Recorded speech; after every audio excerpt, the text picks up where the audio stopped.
और जय हिंद। स्वागत है आपका NIT मित्र के अंदर।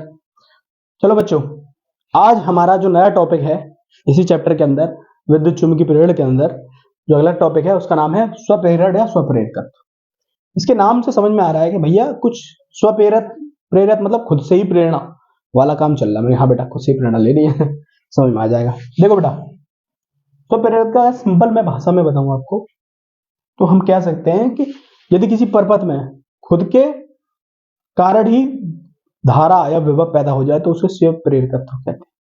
कैसे मतलब, कोई भी परपथ मान लीजिए ऐसे है ना,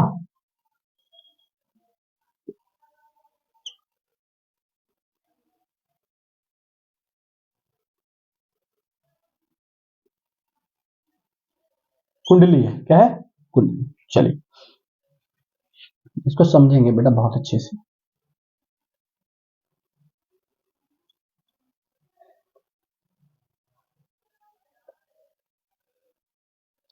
ये होता है बेटा धारा नियंत्रक। क्या होता है?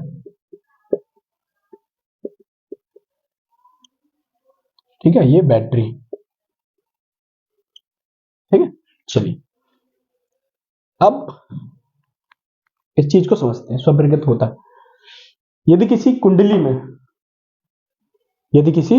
कुंडली में धारा परिवर्तन के कारण स्वयं उसी में धारा पैदा हो जाए, है ना, तो उसे बोलते हैं स्वप्रेरकत्व। उस घटना को क्या बोलते हैं? स्वयं प्रेरकत्व। सर ये होता कैसे, ये तो बता दीजिए एग्जैक्टली होता कैसे। मैंने बेटा अपन ने स्वप्रेरण की परिभाषा पढ़ी है? ठीक है, उस स्वप्रेरण की परिभाषा पढ़ी है अपन ने, तो स्वप्रेरण की परिभाषा से देखते हैं होता क्या बेटा। मैंने कुंडली बनाई यहां पर ऐसे से, इसको धारा नियंत्रक से जोड़ा। धारा नियंत्रक का काम क्या होता है? धारा को कम या ज्यादा करना। बैटरी लगी रही है, कुंजी लगी रही है, ठीक है।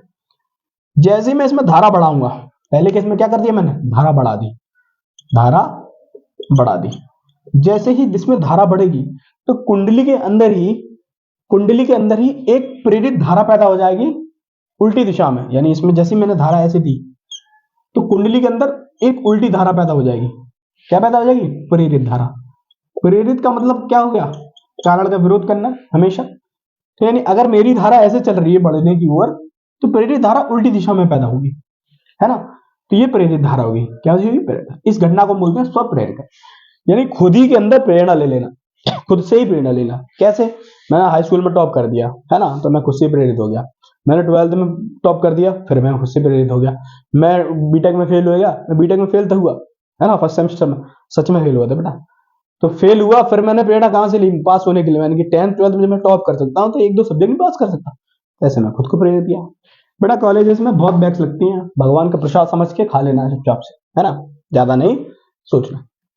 अब देखो बेटा, धारा नियंत्रक से हमने धारा बढ़ाई, इसमें क्या कर दिया मैंने? धारा कम कर दी। क्या कर दी? धारा कम कर दी। जैसे मैंने धारा कम करी, ये धारा इधर ऐसी बह रही है वैसे, तो स्व प्रेरित धारा क्या करेगी? कोई भाई कम क्यों हो रहा है, बढ़। तो ये ऐसे करके प्रेरित धारा पैदा होगी। क्या पैदा होगी? प्रेरित धारा। तो चुंबकीय प्रेरण की वह घटना जिसमें कुंडली के अंदर स्वयं में धारा परिवर्तित करने से एक प्रेरित धारा पैदा हो जाए, उसे ही बोलते हैं हम स्वप्रेरण की घटना। इसे एल से प्रदर्शित करते हैं, स्वप्रेरण का मान होता है। अब ये मान कैसे निकालते हैं? जो फाई होता है फ्लक्स, एन फाई को बोलते हैं फ्लक्स ग्रंथिका। फ्लक्स ग्रंथिका,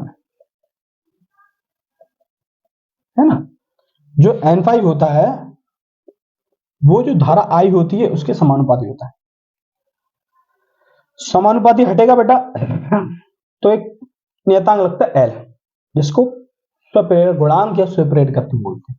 ठीक है, एल एल बराबर, अब आई नीचे आ जाएगा तो एल बराबर क्या हो जाएगा? N five by I, L five N five by I, N five by I. इसका मात्रक होता है हेनरी, एच भी प्रदर्शित करते हैं इसको, है ना। थोड़े आसान शब्दों में समझा दिया मैंने आपको। स्वप्रेरकत्व या एल क्या होता है ना।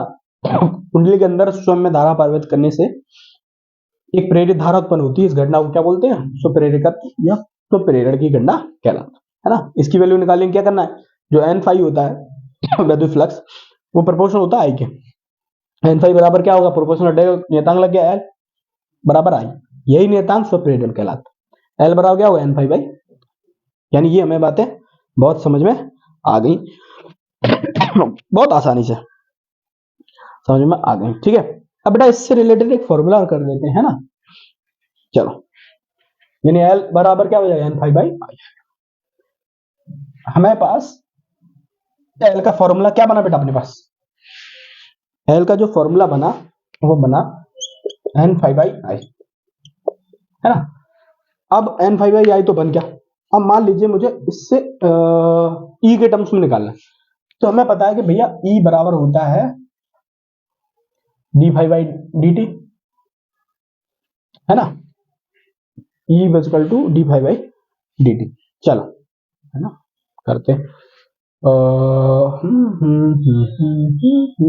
इसको E equal to D phi by D T तो हो गया।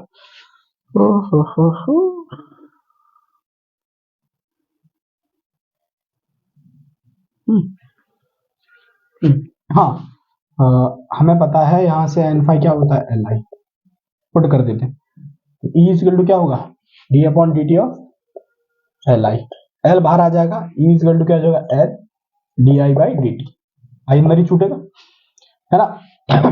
D I upon D T क्या होता है, ये L D I by D T, हाँ ये बन गया सूत्र, ठीक होता है।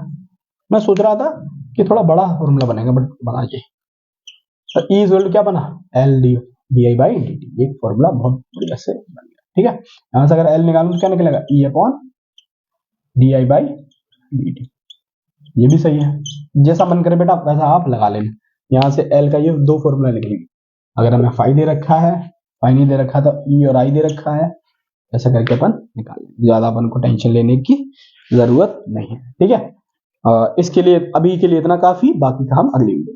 बहुत बहुत धन्यवाद NITN मित्र को देखने के लिए, और शेयर करें, सब्सक्राइब करें, लाइक करें।